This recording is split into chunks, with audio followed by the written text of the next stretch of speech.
No problem.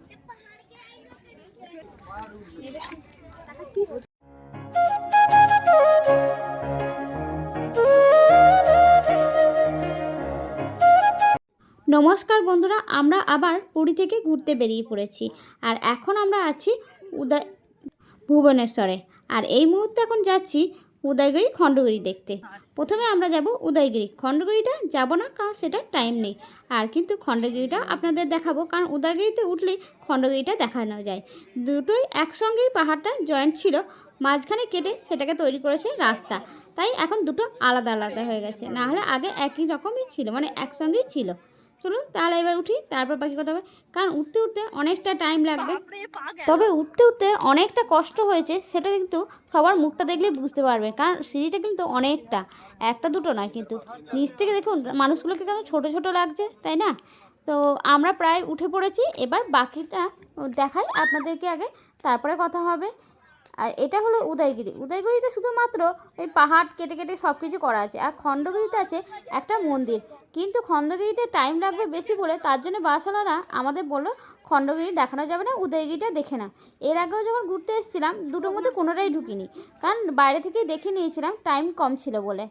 আর এবার তাও উদয়গিরিটা ঢুকেছি, আর খণ্ডগিরিটা ওই ওপর থেকেই দেখে নিলাম। তো ওঠার পর সবার অবস্থা এতটাই ক্লান্ত যে এরপর যে উপরে পাহাড়ে উঠবে সেই ওঠার মতো ক্ষমতাটা কারণ নেই।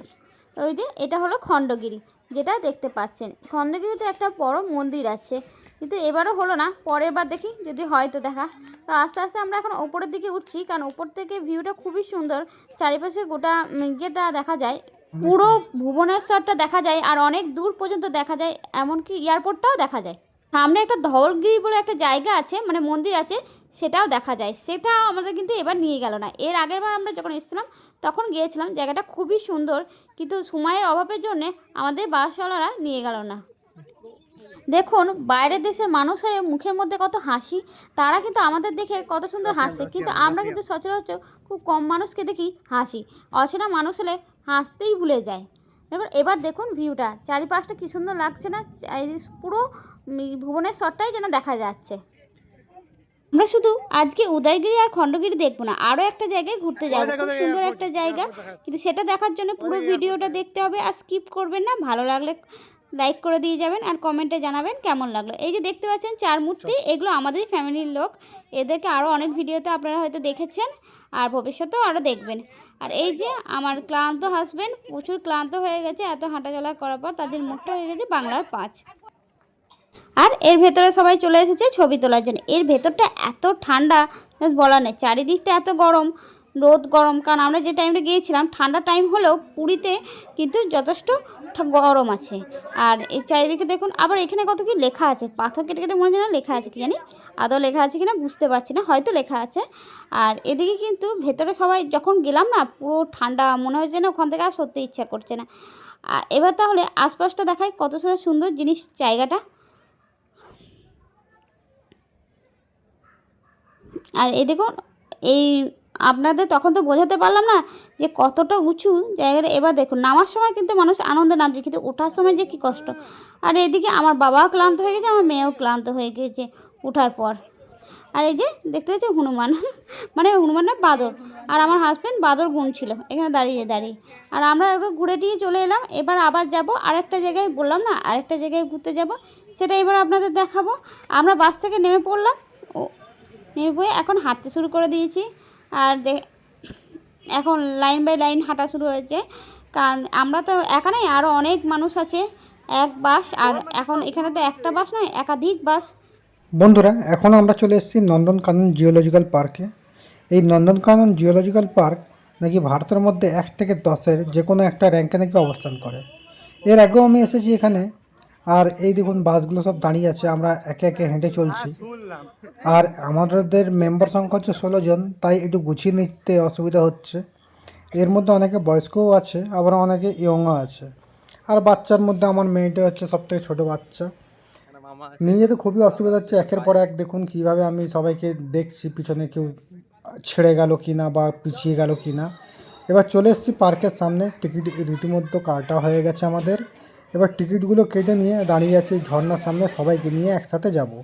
এবার ব্যাপার হচ্ছে সময় হাতে খুবই কম, আর আমাদের মধ্যে বয়স্ক আছে। আর এই নন্দনকানন পার্ক নাকি ঘুরতে প্রায় একদিন পুরো লাগে। তাই আমরা তাড়াহুড়ো করে সেই যে ব্যাটারি সিস্টেম গাড়ি আছে সেই তার টিকিট করলাম, পার হেড 80 টাকা করে নিল।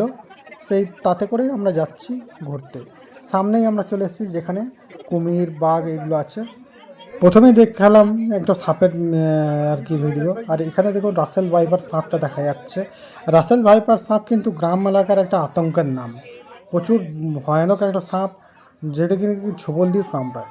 আর এখানে দেখতে পাচ্ছেন গিরগিটি, রং বদলানো গিরগিটি। আর এখানে কুমির। সাপগুলো আরও ছিল, কিন্তু যেহেতু দিনের বেলায় রিফ্লেকশন হচ্ছিল কাঁচের মধ্যে, নিজের ছবিটাই দেখা যাচ্ছিল, ভেতরে কিছু দেখা যাচ্ছিল না। ওই কারণে ছবিটা কিন্তু ভালো করে করতে পারিনি বা ভিডিও ভালো করে করতে পারিনি। আর এইখানে কুমিরগুলো রাখা আছে। আর এখানে কিন্তু একটা কী ধরনের যেন পচা পচা গন্ধ আসছে, হয়তো জলের বা কুমিরের গা থেকে। এবার চলে গেলাম আমরা জলহস্তি যেখানে আছে। রীতিমতো জলহস্তি আমাদের দেখে ভয়ে কিন্তু জলের মধ্যে নেমে গেল। এবার চলে এসেছি আমরা বাঘের কাছে। যেহেতু বললাম যে গাড়ি করে যাচ্ছি, তাই খুব একটা সময় লাগছে না, আর খুব ভালো করেও দেখতে পাচ্ছি না। তাড়াহুড়ো করে দেখা হচ্ছে। বন্ধুরা, আমাদের প্রথমেই ভুল হয়েছে। যদি আমরা নিজস্ব পার্সোনাল গাড়ি করতাম, 16 জন ছিলাম, তাহলে কিন্তু আমাদের এই অবস্থা হতো না। কারণ হচ্ছে মানে 16 জনের এই যে বাসটা, তার মধ্যে তো আরও অনেকে আছে। এমনিতে বাস দেরি করে ছেড়েছে। আর পার্সোনাল গাড়ি হলে কিন্তু আমরা রীতিমতো নিজের টাইম টেবিল ধরে চলতাম। আর এখানে দেখুন বাঘটা মাচার উপর বসে আছে। আর অনেক বড় বন্ধুরা, যদিও ক্যামেরার মাধ্যমে অত ভালো করে দেখা যাচ্ছে না, চোখে যা দেখা যায় ক্যামেরাতে সেটা কখনোই দেখা যায় না। আর আমাদের ক্যামেরা কিন্তু খুব একটা ভালো নয়, যেই কারণে জুম করে বেশি ভালো দেখানো যাচ্ছে না। আর এর ভেতরেই কিন্তু বাঘগুলো থাকে।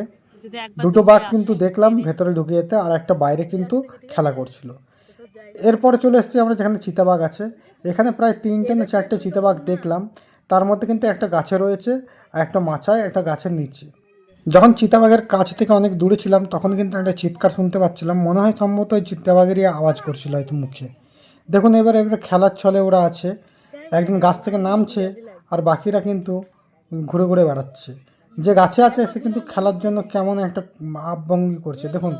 আর এই চিতাটা গাছের গোড়ায় গড়াগড়ি দিচ্ছে। দেখতে খুবই ভালো লাগছে, মনে হচ্ছে গিয়ে যেন আদর করি। কিন্তু এগুলো তার কুকুর তো নয়। এরপরে চলে এসেছি হাতির কাছে। বন্ধুরা, মাঝখানে কিন্তু আরও অনেক কিছু ছিল, সেটা কিন্তু দেখাতে পারলাম না এই তাড়াহুড়োয়। যেহেতু বাস ছেড়ে দেবে, বারবার বাসের যে কন্ডাক্টর দাদা, সে বারবার ফোন করছে। এই ঘন্টাখানেকের মধ্যে কি এই ঘোরা সম্ভব? আর জঙ্গল সাফারি তো কোনো প্রশ্নই হলো না, করতেই পারলাম না, জঙ্গল সাফারি যেতে পারলাম না। কিছু করার নেই বন্ধুরা, এইভাবে নন্দনকানন পার্ক প্রায় বন্ধ হয়ে গেছে এই সময়। সবাইকে কিন্তু বার করে দিয়েছে। আর আমরা চলেছি এখন পুরীর উদ্দেশ্যে। দেখুন সবাই বসে আছি বাসে। আর এই বাসটায় যতজন মেম্বার আছে তার অর্ধেকের বেশি কিন্তু আমাদেরই, আমরাই 16 জন। বন্ধুরা, যদি আপনারা 6 থেকে 7 জন থাকেন, তবে অবশ্যই পার্সোনাল গাড়ি ভাড়া করেই যাবেন। তাতে দেখতেও পাবেন আর ভালোও লাগবে। আমাদের মতো এই অবস্থা হবে না।